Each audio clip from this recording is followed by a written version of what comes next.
Okay, so this one is the banded RDL, rear leg deadlift. So from here, grab your bands, slide them on, put them up, so I want them to be above your knees.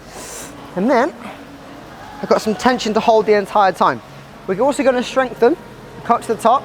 Essentially what we're doing is, we are hip hinging. So I'm pushing my legs to the back, my bum to the back of the room, stretching the back of my hamstrings, come back up.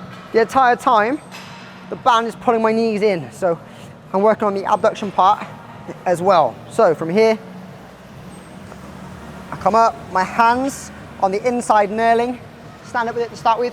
Sit just, shoulders back and down, fight against the band, bum to the back of the room with straight legs, and back up, out, and back up.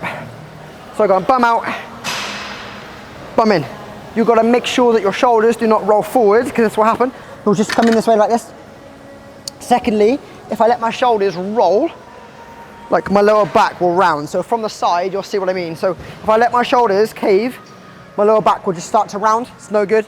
So chest up, set your shoulders, stand tall, squeeze and rotate. So what I'm doing is this. Whilst I'm fighting the adduction part, I'm trying to turn my quads this way. I want that external rotation. Right now they're on fire, even before I even started the RDL. Here, up, set, down, legs straight, and then back up. Have a go.